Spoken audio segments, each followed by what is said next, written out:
This channel does not promote any violent, harmful, or illegal activities. All content provided by this channel is meant for an educational purpose only. পাঞ্জিপাড়ার পর কালিয়াচক ফের পুলিশকে লক্ষ্য করে গুলি। হ্যাঁ, ঠিকই শুনছেন, আবারও একবার পুলিশকে লক্ষ্য করে গুলি। এক সপ্তাহের মধ্যে দ্বিতীয়বার পুলিশকে লক্ষ্য করে গুলি করার ঘটনা ঘটলো রাজ্যে। ডিজি রাজীব কুমারের বার্তার পরেও ফের পুলিশকে লক্ষ্য করে গুলি। কেন, কি হয়েছে, ঘটনা জানবো আমাদের প্রতিনিধি সুব্রতোষ আমাদের সঙ্গে রয়েছেন সরাসরি। সুব্রতোষের সঙ্গে কথা বলি এবং যে বিষয়টা সুব্রতোষের থেকে জানতে চাইবো, সুব্রতোষ ফের একবার পুলিশকে লক্ষ্য করে গুলি কেন? মানে যারা এই ধরনের ঘটনা ঘটাচ্ছে তাদের মন থেকে কি কোথাও শাস্তির ভয় চলে যাচ্ছে? তারা এই ঘটনার সঙ্গে যুক্ত, কি জানা যাচ্ছে?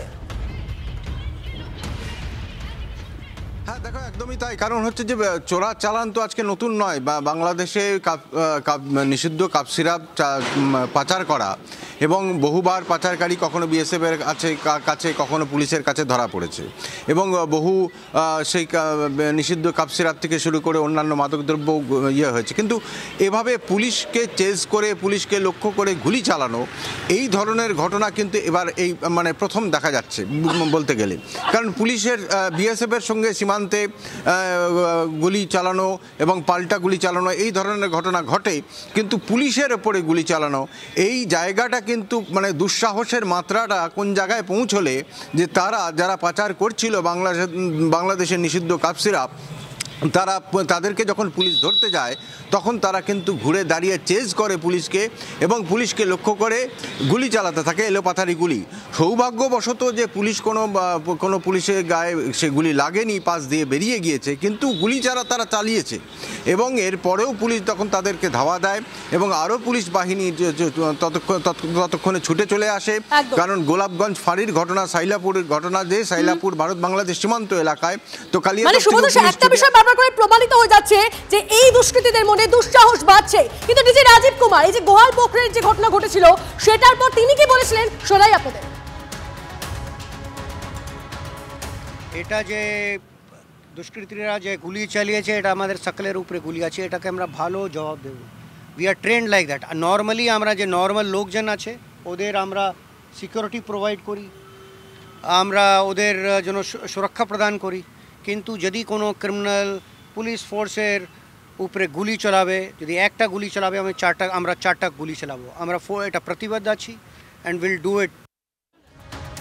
একদিকে যখন পুলিশের ওপর গুলি চালানোর ঘটনা ঘটছে কালিয়াচকে, তখন শহর কলকাতার বুকে আবারও রক্তাক্ত মহিলার মৃতদেহ উদ্ধার ঘিরে চাঞ্চল্য ছড়ালো জোকায়। জোকার একটি অভিজাত আবাসনে গলার নলি কাটা অবস্থায় এক মহিলার রক্তাক্ত দেহ উদ্ধার হয়। জানা যাচ্ছে যে জোকার ডায়মন্ড পার্কের ওই আবাসনে গতকালই ভাড়া এসেছিলেন ওই মহিলা এবং তার সঙ্গে ছিলেন এক পুরুষ সঙ্গী।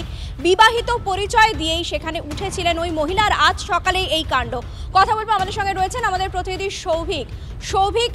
যে পুরুষ সঙ্গীকে নিয়ে বিবাহিত পরিচয় দিয়ে ওই মহিলা ওই আবাসনে ভাড়া আসেন গতকাল, তার কোনো খোঁজ কি পাওয়া গেছে?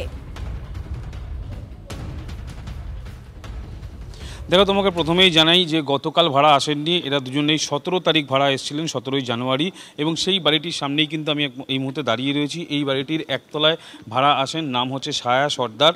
তিনি তার স্বামীর পরিচয় দিয়ে এক ব্যক্তির সঙ্গে এসেছিলেন যার নাম হচ্ছে কার্তিক সর্দার। 17 তারিখ তিনি এখানে ভাড়া আসেন এবং আজকের সকালবেলায় বাড়ির মালিক তিনি যখন বাড়ির নিচে নামেন তখন দেখতে পান যে দরজাটা ভেজানো অবস্থায় রয়েছে এবং দরজার নিচ থেকে রক্ত বেরোচ্ছে। এবং মূলত যে ব্যক্তি এই মহিলাকে নিয়ে এসেছিলেন এখানে ভাড়া হিসেবে, সেই মহিলাকে বাড়ির মালিক তারপর ডাকবার পরে দরজা খুলে যখন ভিতরে ঢোকা হয় তখন দেখে যে রক্তাক্ত অবস্থায় ওই মহিলা পড়ে রয়েছে। খবর দেওয়া হয় পুলিশকে। ঘটনাস্থলে ফরেন্সিক আসে, লালবাজার আসে, স্নিফার ডগ আসে এবং পুলিশি তদন্তে যেটা উঠে আসে মহিলার হাত পা বাঁধা অবস্থায় ছিল এবং মহিলার মুখে কিন্তু একটি গামছা ঢোকানো ছিল এবং নৃশংসভাবে খুন করা হয়েছে। শরীরে একাধিক জায়গায় আঘাতের চিহ্ন, গলার নলি কাটা ছিল, মাথার পিছনে আঘাত ছিল এবং ইতিমধ্যেই কিন্তু পুলিশ এলাকার যে সিসিটিভি ফুটেজ সেটা খতিয়ে দেখবার চেষ্টা করছেন এবং কিছুক্ষণ আগে সেই মহিলার বাবাকে কিন্তু এখানে নিয়ে আসা হয়েছিল এবং তিনি যেটা জানান যে ছায়া সর্দার তার নাম এবং তার বয়স আনুমানিক 32 বছর। স্বামীর নাম হচ্ছে কার্তিক সর্দার। এই কার্তিক সর্দারেরই কিন্তু খোঁজ চালাচ্ছে পুলিশ। তবে কি কারণে এই খুন এখনো পরিষ্কার নয়। তবে যেটা পুলিশের সন্দেহ যে একদিকে খতিয়ে দেখা হচ্ছে, অন্যদিকে স্থানীয় বাসিন্দাদের সঙ্গে কথা বলা হচ্ছে। যদিও গতকাল নয় 17 তারিখ ওই মহিলা ওই আবাসনে ভাড়া এসেছিল বলে জানা যাচ্ছে। এই গোটা ঘটনার পর স্থানীয় বাসিন্দারা প্রতিক্রিয়া কি জানাচ্ছেন আপনাদের শোনাবো। আতঙ্ক তো লাগছে এখন শুনে, কারণ আগে কোনোদিন আমরা এখানে শুনিনি যে এইরকম ঘটনা ঘটছে। তো প্রচুর এখন ফ্ল্যাট হয়েছে, প্রচুর ভাড়াটে আসছে, তো এখন কোনো ট্রেস থাকে না কে কোথা থেকে আসছে না আসছে। তো আতঙ্কিত সকলে। আজকেই আমার মিসেস বলছিল ছেলে আমার রাত্রিবেলা আসে, ভিতর হয়ে গেছে। এই মুহূর্তে আরো একটা আপডেট দিই, যেটা আপনাদের জানা খুব প্রয়োজনীয়। সেটা হচ্ছে রেল লাইন সংস্কারের জন্য বন্ধ থাকছে বালি ব্রিজ, বাতিল 300-র বেশি লোকাল। এদিকে রাস্তায় বেরিয়ে চরম ভোগান্তি হচ্ছে যাত্রীদের, হাঁটতে হচ্ছে দীর্ঘ পথ, ডিভাইডার ও ফেন্সিং টপকে রাস্তা পেরোনোর চেষ্টা। পুলিশের সঙ্গে বচসায় জড়িয়ে পড়েন যাত্রীরা। 23শে জানুয়ারি ছুটির দিনে এই অবস্থা, তাহলে কাল যখন অফিস টাইম তখন কি হবে, আশঙ্কায় এলাকাবাসী।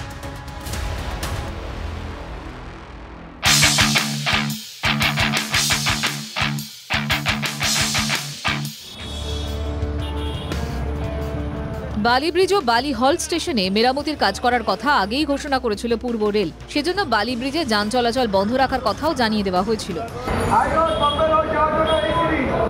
কিন্তু তার জেরে যে এতটা ভোগান্তি হবে সেটা আন্দাজ করে উঠতে পারেননি এই পথে যাতায়াত করা লোকজন। বৃহস্পতিবার সকাল থেকে তারা চরম ভোগান্তির শিকার। 23 থেকে 26শে জানুয়ারি যান চলাচল বন্ধ বালি ব্রিজে, পুরোপুরি বন্ধ দক্ষিণেশ্বর থেকে বালি যাওয়ার রাস্তা। ডানকুনি লাইনেও 100 ঘন্টা বন্ধ থাকবে ট্রেন। শতাধিক লোকাল ট্রেন বাতিলের পাশাপাশি ঘুরিয়ে দেওয়া হয়েছে এক্সপ্রেস ট্রেনের রুট। ডানকুনিগামী বাস গাড়ি চলবে নিবেদিতা সেতু দিয়ে। নিবেদিতা সেতু দিয়ে যেতে বাসের কোনো টোল ট্যাক্স লাগবে না। নিবেদিতা সেতু দিয়ে বাইক, অটো, টোটো চলাচল নিষিদ্ধ।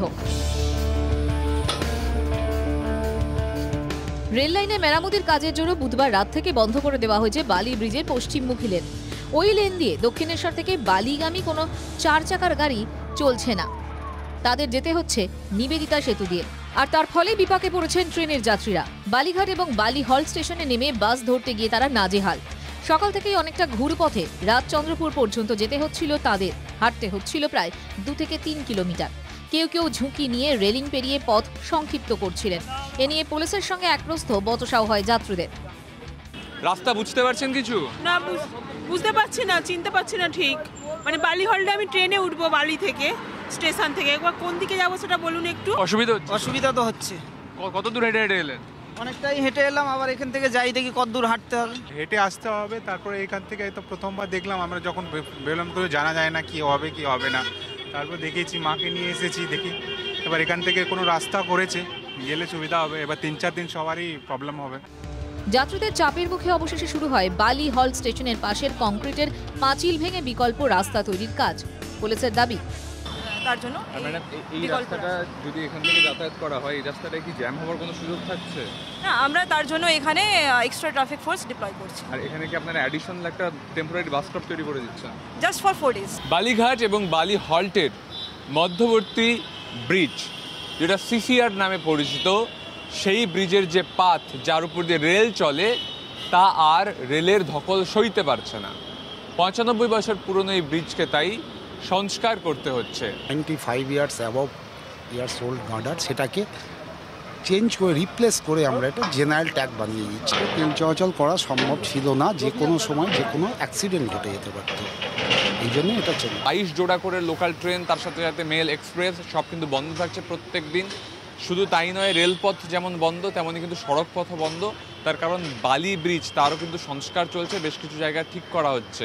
ফলে কলকাতাগামী যান চলাচল আংশিক চললেও কলকাতা থেকে যেগুলো দিল্লি রোড, বোম্বে রোড ধরার জন্য, ডানকুনি যাওয়ার জন্য আসছে, তারা কিন্তু এই বালি ব্রিজ ব্যবহার করতে পারবে না। পরিবর্তে তাদের নিবেদিতা সেতু ব্যবহার করতে হবে এবং বাসও ওই রাস্তা দিয়ে চলবে। ফলে এই বালি থেকে, বালি এরিয়া থেকে, ডানকুনি থেকে, গঙ্গার এপার থেকে যারা শহর কলকাতার দিকে যাবেন, এই 4 দিন কিন্তু তাদের ভোগান্তির শিকার হতে হবে। ঘুরপথে যেতে হবে। 27 তারিখ ভোর 4টে পর্যন্ত এই দুরবস্থা চলবে। ক্যামেরায় বিনোদের সঙ্গে সুমন মহাপাত্রের রিপোর্ট, TV9 বাংলা।